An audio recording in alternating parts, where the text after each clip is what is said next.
अरविंद सावंत जी। आदरणीय सभापति महोदय, आज ऑपरेशन सिंदूर पर इस विषय पर जो पराक्रम साहस हमारी सेना ने दिखाया उस पर चर्चा शुरू है।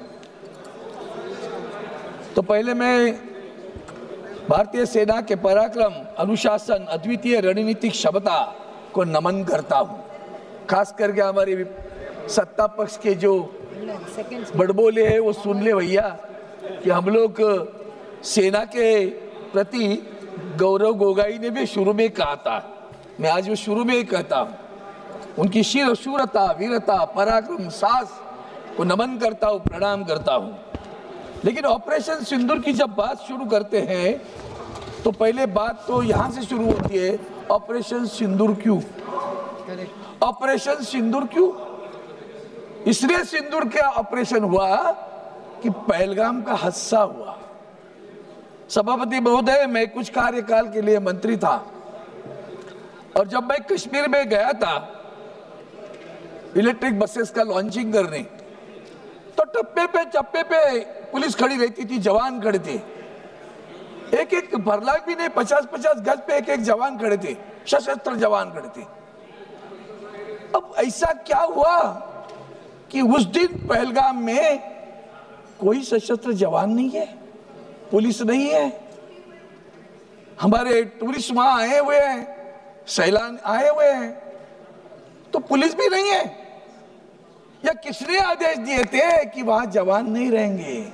जांच वहां से शुरू होनी चाहिए। जांच अगर करनी है तो वहां से शुरू करिए। सभापति महोदय, इतना गंभीर है, इतना बड़ा ग्राउंड जैसे प्लेस है पहलगाम पे, मैं गया हूं, यहाँ भी बहुत सारे लोग गए, सैलानी करके गया हूं, मंत्री करके भी गया था। इतनी पुलिस थी, इतनी जवान खड़े थे, उस दिन सारे जवान कहाँ गए थे? और हमारा इंटेलिजेंस वहां से पाकिस्तान कितना दूर है? क्या ये आतंकवादी नेपाल से वहां है? ये मत भूलना, पहलगाम के पहले भी कुछ हादसे हुए हैं। हाल ही में मुंबई के बम स्फोट का जो उच्च न्यायालय ने निर्णय दिया है, जो जिनको आतंकवादी समझकर पकड़ा गया था, नीचे कोर्ट ने उनको शासन दिया, 5 लोगों को मृत्युदंड दिया, उच्च न्यायालय ने सबको रिहा कर दिया। तो दो चीजें लगती है, 19 साल उनको जेल के अंदर क्यों रखा अगर वो उसमें शरीक नहीं थे तो? और आज तक इसका मतलब हम आतंकवादी पकड़ नहीं पाए। सभापति महोदय, उस वक्त कश्मीर के गवर्नर थे सत्यपाल मलिक, और सत्यपाल मलिक जी ने उस वक्त, आज भी वो याद दिलाते हैं, उसके पहले पुलवामा की घटना हुई। सभापति महोदय, ये जो बात कर रहे हैं ना, जवानों के बारे में तुम्हारे मन में इतना बड़ा आदर है, शौर्य वीरता के लिए तुम प्रणाम करते हो, उस जवानों के लिए, उस सीआरपीएफ के लिए सत्यपाल मलिक जी गवर्नर साहब बार बार सरकार को कह रहे थे कुछ गड़बड़ है, इन जवानों के लिए हवाई जहाज दे दो। आपने हवाई जहाज नहीं दिया सर, हवाई जहाज नहीं दिया। वो बार बार प्रधानमंत्री तक बात करना चाहते थे, प्रधानमंत्री हमारे कॉर्बेट पार्क में थे, इतना बड़ा हादसा हुआ, फोन नहीं आया। वहां से दिल्ली आए, किसी और कार्यक्रम में गए, आप लोग घड़ियाली आंसू कौन बहता है? हमें कहते हो, हमें पूछते हो? याद करो पुलवामा के वक्त सत्यपाल मलिक जी जो तुम्हारे पार्टी के थे, जो गवर्नर थे, उनका बयान याद करो। आज भी वो कहते हैं, बार बार कहने पे भी आपने जवानों को रास्ते से भेजा। जैश ए मोहम्मद हमला किया, 40 जवान शहीद हुए, आज तक जांच नहीं हुई है, आज तक नहीं पकड़े गए।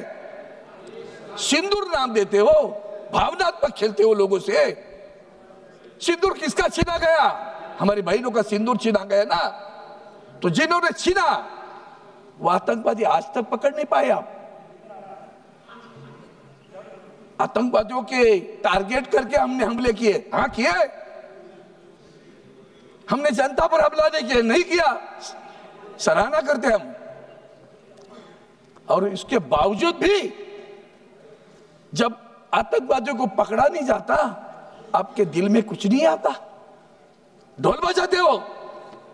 वहां से अमेरिका से आए, पंचायत राज गए, बिहार में जाके राजनीतिक भाषण किया,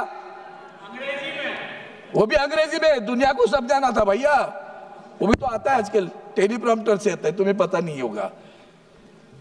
अंग्रेजी में भाषण किया। बिहार में गए, पहलगाम नहीं गए ना। अरे आज तक मणिपुर में नहीं गए हो आप।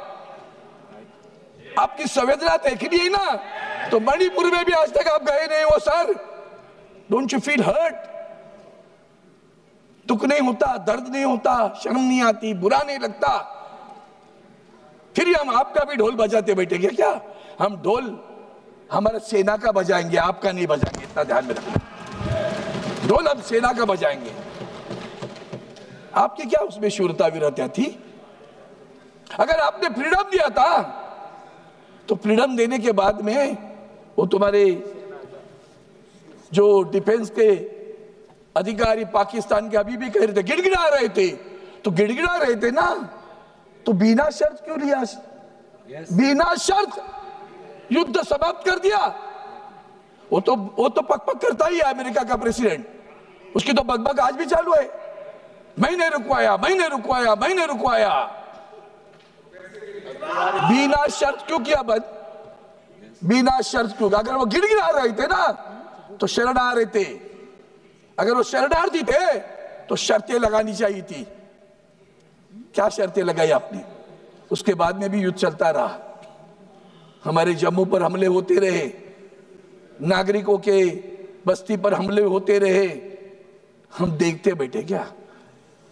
सभापति महोदय, हमारी सबसे बुरी बात यह है, सार्क, ये नेपाल, इर्द गिर्द हमारे जो राष्ट्र हैं, एक राष्ट्र हमारे साथ नहीं बात करता।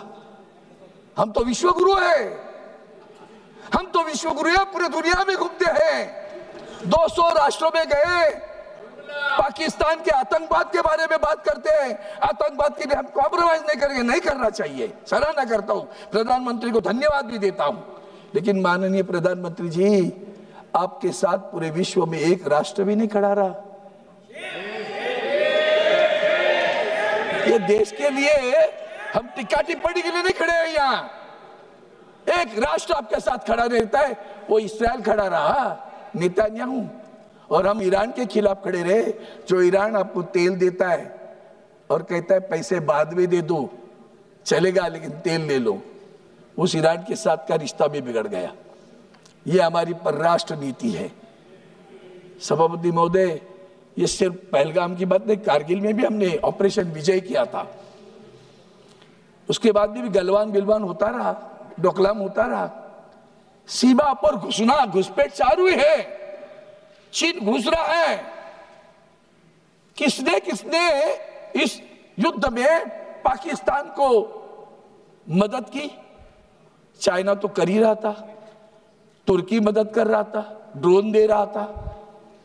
तीनों राष्ट्र एक साथ मिलकर कर रहे थे। हमें अंतर्मुख होकर आत्मपरीक्षण करने की आवश्यकता है कि एक भी राष्ट्र हमारे साथ क्यों नहीं खड़ा रहता। क्या हमने बुरा किया है? क्या हम गलत है? इंटरनेशनल मॉनिटरी फंड युद्ध के समय, यह नहीं कि इन्होंने नहीं किया, ये बोल रहे थे, मैं उनकी सलाह करते, मांग रहे थे, ये बार बार कह रहे थे कि पाकिस्तान को पैसा नहीं देना, मदद न करना, क्योंकि वो पैसा आतंकवाद के लिए इस्तेमाल होगा। इतना कहने पे भी युद्ध के समय ही इंटरनेशनल मॉनिटरी फंड पैसा देता है पाकिस्तान को।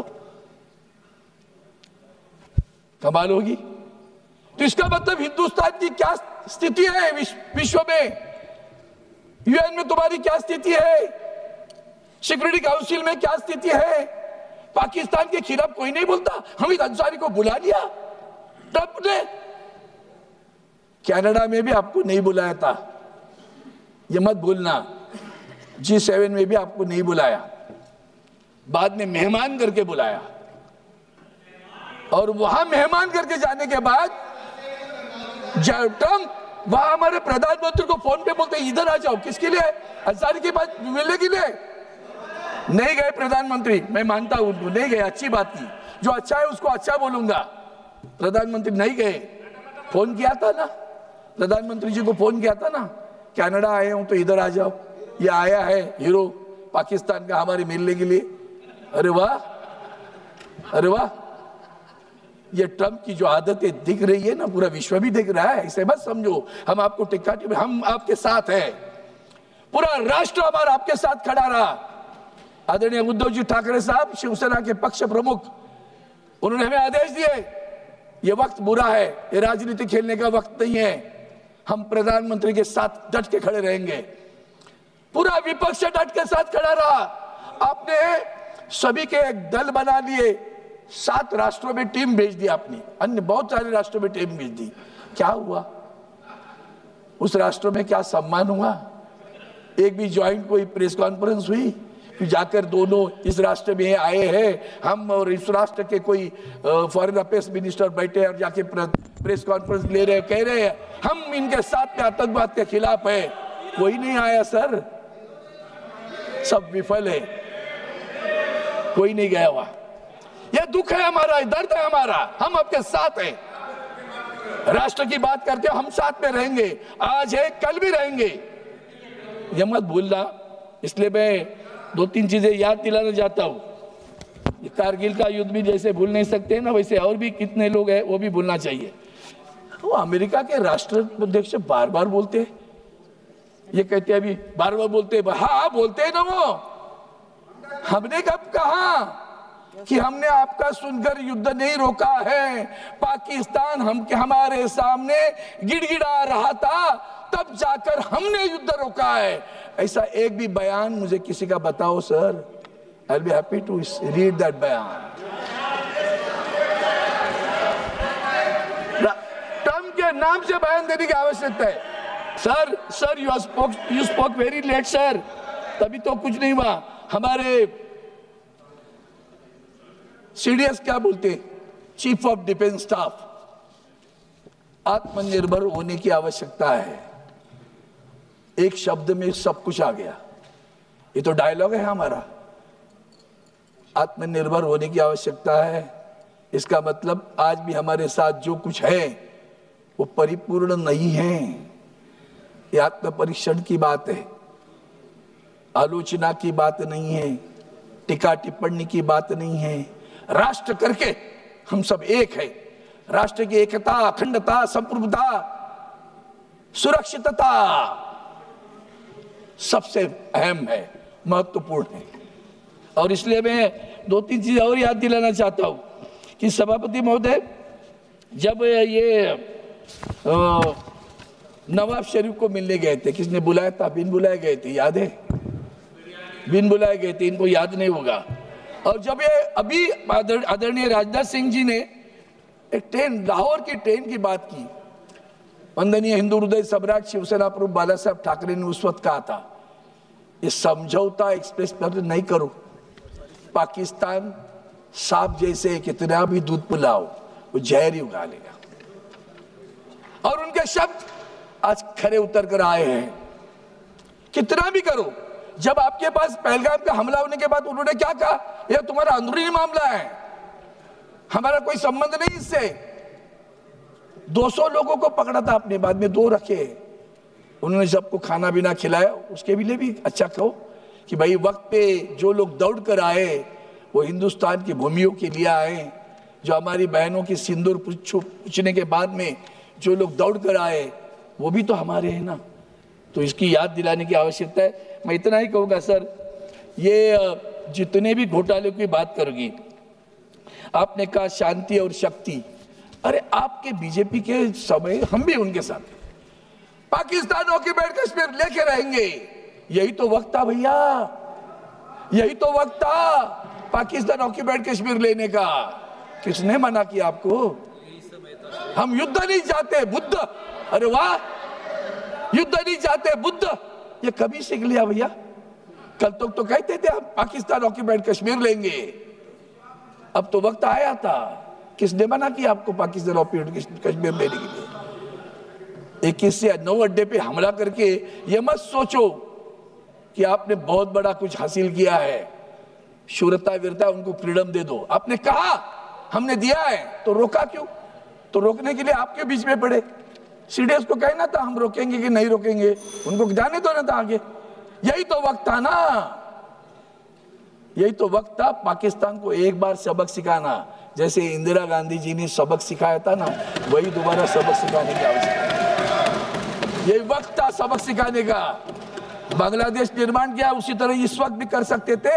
पूरा पाकिस्तान ऑक्यूपाइड कश्मीर कब्जे में लेते थे, प्रधानमंत्री को सर पे लेके हम नाच देते। सर, आपने पाकिस्तान ऑक्यूपाइड कश्मीर ले लिया, हम आपकी सराहना करते हैं, अभिनंदन करते हैं। और इसलिए सभापति महोदय, इतना ही कहता हूं कि ये सब ये घुस के मारेंगे वाली बात है ना, घुस के मारेंगे, घुस के मारना है ना।